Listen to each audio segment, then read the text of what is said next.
대한축구협회 회장 정몽규, 홍명보 감독의 임명을 둘러싼 논란이 거세지는 가운데 국가대표팀의 주요 멤버들이 충격적인 발언을 내놓았습니다.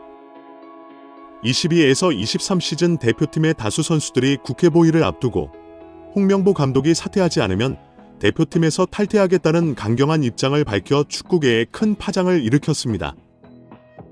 내일 열릴 예정인 국회 본회의에서는 정몽규 회장의 주도로 이루어진 홍명보 감독의 임명 과정에 대한 조사가 이루어질 예정입니다. 홍 감독의 임명 과정에서 절차적인 문제가 있었고 일부는 임명 과정에서 비리와 부정 행위가 있었다고 주장하고 있습니다.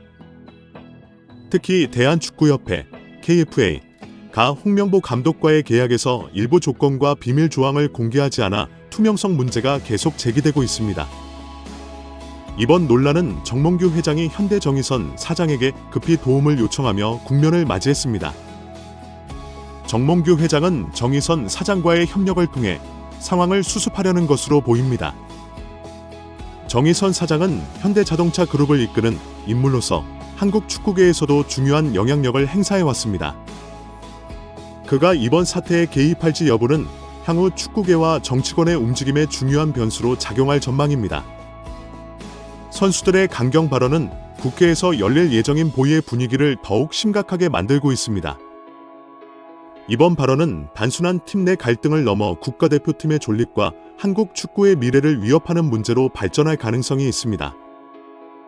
특히 손흥민을 포함한 주요 선수들이 홍명보 감독의 사퇴를 강력히 요구하는 상황에서 KFA가 어떻게 대처할지에 대한 관심이 집중되고 있습니다.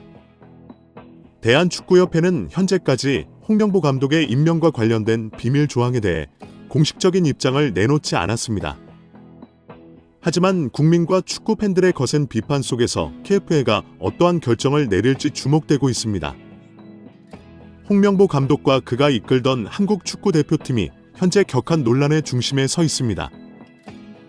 홍명보 감독은 선임 당시부터 위혹을 받았으며 이에 대한 논란과 반감은 시간이 갈수록 더욱 커지고 있습니다. 특히 2026년 북중미 월드컵을 향한 아시아 지역 3차 예선 첫 경기에서 팔레스타인과의 0대0 무승부, 그리고 오만과의 3대1 승리는 한국 축구 팬들의 기대를 충족시키지 못하면서 출발부터 삐걱대는 모습을 보였습니다. 이러한 상황 속에서 문화체육관 광부의 감사가 진행 중이며 더불어민주당을 중심으로 한 문화체육관광위원회의 현안 질의까지 예정되면서 홍명보 감독의 앞날은 더욱 험난해질 것으로 보입니다. 한국 축구 팬들과 전문가들은 홍 감독이 이 압박을 얼마나 견딜 수 있을지 주목하고 있습니다. 이 가운데 우크라이나의 축구 매체인 포트밀은 홍명보 감독과 한국 축구 대표팀에 대해 날카로운 시선을 드러냈다. 이 매체는 홍명보는 격동의 물결을 헤쳐나갈 수 있을까? 라는 제목의 기사를 통해 외국의 눈에도 홍 감독의 현 상황이 좋지 않게 비춰지고 있음을 보여주었다. 의 내용은 요약하자면 이렇다. 홍명보 감독은 10년 만에 한국 축구 대표팀의 지휘봉을 다시 잡았다. 그러나 그의 복권은 승리보다는 실망으로 가득 차 있다. 홍 감독이 이끄는 한국 대표팀은 북중미 월드컵 아시아 예선에서 팔레스타인과의 무승부, 그리고 오만을 상대로 한 승리를 기록했다. 그러나 대중의 반응은 매우 차가웠다. 겉으로 보기에 그리 나쁜 성적은 아니었지만 대표팀의 경기력과 전략을 둘러싼 비판이 성적을 가리면서 논란이 지속되고 있다. 특히 홍명보 감독은 어린 선수들의 통합에 느리다는 평가를 받았다. 3차 예선에서 한국은 팔레스타인과 비긴 후 오만을 상대로 승리했다. 하지만 축구 팬들 사이에서는 손흥민 제발이라는 말이 나올 정도로 조롱의 목소리가 컸다. 대다수 전문가들은 홍명보 감독의 전술이 단순한 통계적 성과를 넘어서지 못한다고 비판했다. 더욱이 조에서 가장 약한 팀으로 평가받던 팔레스타인과의 무승부는 날카로운 비난을 초래했다. 한국 대표팀은 손흥민과 이강인이 여러 중요한 기회를 놓쳤고 수비진은 상대팀의 역습과 세트피스 상황에서 큰 어려움을 겪었다. 홍 감독은 중동 국가와의 역사적 어려움을 해결하는 데 실패했다는 평가를 받았다. 팔레스타인과의 경기 내내 한국 축구 팬들은 홍명보 감독을 향해 야유를 보냈다. 이 경기 후 김민재 선수는 한국 팬들과 긴장감이 도는 대화를 나누는 장면이 포착되기도 했다. 한국 대표팀은 홈 이점을 상실하면서 분위기가 크게 가라앉았다. 오만과의 원정 경기에서 그나마 성과를 낸 점은 다행이었다. 홍명보 감독은 두 번째 임기에서 격동의 시작을 겪으며 첫 승리를 거두었다. 하지만 이에 대한 비난의 목소리는 박수 소리보다 더 크게 울려 퍼졌다. 황희찬이 전방에 배치되면서 공격의 유동성이 개선되었지만 여전히 수비의 취약성은 남아 있었다. 후반전으로 접어들면서 대표팀의 경기력은 좌절감을 유발했다. 비평가들은 홍명보의 전술보다 스타 선수들의 개인 기술에 의존한 경기가 아니냐는 지적을 내놓았다. 특히 손흥민이 한 골, 이도움을 기록하면서 돋보였고, 이에 홍명보 감독의 승리는 손흥민의 축구라는 조롱을 받게 되었다.